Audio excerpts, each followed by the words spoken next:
ಈ ದಿನ ನಾವು ಸಿಂಪಲ್ ಆಗಿ ರುಚಿಯಾಗಿ ಹೋಟ್ಲು ಸ್ಟೈಲ್ ಅಲ್ಲೇನೆ ಜಾಸ್ತಿ ಇಂಗ್ರೀಡಿಯೆಂಟ್ಸ್ ಬಳಸ್ತಲೇನೆ ಒಂದ್ 3 ಮೊಟ್ಟೆ ಇದ್ರೆ ಸಾಕು ಮನೇಲಿ ರುಚಿಯಾದ ಎಗ್ ರೈಸ್ ಮಾಡ್ಕೊಂಡು ತಿನ್ಬೋದು. ಬೃಂದ ಅಡುಗೆ ಮನೆಗೆ ನಿಮ್ಮೆಲ್ರಿಗೂ ಸ್ವಾಗತ.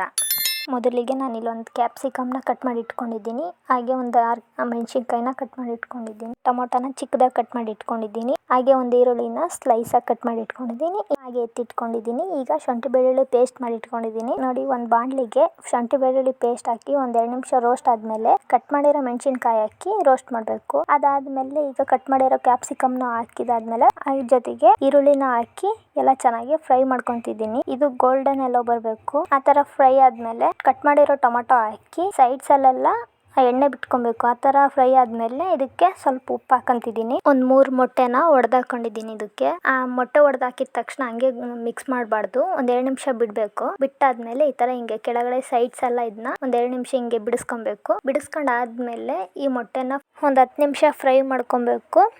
ನೋಡಿ, ಈಗ ಫ್ರೈ ಆದ್ಮೇಲೆ ತೋರಿಸ್ತಾ ಇದ್ದೀನಿ. ಈಗ ಇದು ಎಗ್ ಬುರ್ಜಿ ರೆಡಿ ಆಗಿದೆ. ನಾವಿವಾಗ ಇದಕ್ಕೆ 1 ಟೇಬಲ್ ಸ್ಪೂನ್ ಅಷ್ಟು ಪೆಪ್ಪರ್ ಪೌಡರ್ ಹಾಕಂತ ಇದೀವಿ. ಆಮೇಲೆ ಒಂದು ಅರ್ಧ ಟೇಬಲ್ ಸ್ಪೂನ್ ಅಷ್ಟು ಗರಂ ಮಸಾಲ ಹಾಕಂತ ಇದ್ದೀನಿ. ಆಮೇಲೆ ಮೆಣಸಿನ್ಕಾಯಿ ಹಾಕಿರ್ತೀವಿ ನಾವು, ಹಂಗಾಗಿ ಜೊತೆಗೆ ಒಂದು ಅರ್ಧ ಟೇಬಲ್ ಸ್ಪೂನ್ ಅಷ್ಟು ಖಾರದ ಪುಡಿ ಹಾಕಿದ್ದೀನಿ. ಆಮೇಲೆ ಸ್ವಲ್ಪ ರುಚಿಗೆ ತಕ್ಕಷ್ಟು ಉಪ್ಪು ಹಾಕಿದ್ದೀನಿ. ಇದನ್ನೆಲ್ಲ ಚೆನ್ನಾಗಿ ಮಿಕ್ಸ್ ಮಾಡ್ಕೊಬೇಕು. ಯಾವ ಥರ ಅಂದರೆ ಅದ್ರ ಖಾರದ ಪುಡಿ ಅದೆಲ್ಲ ಸ್ಮೆಲ್ ಹೋಗಬೇಕು, ಪೆಪ್ಪರ್ ಪೌಡರ್ ಅದೆಲ್ಲ.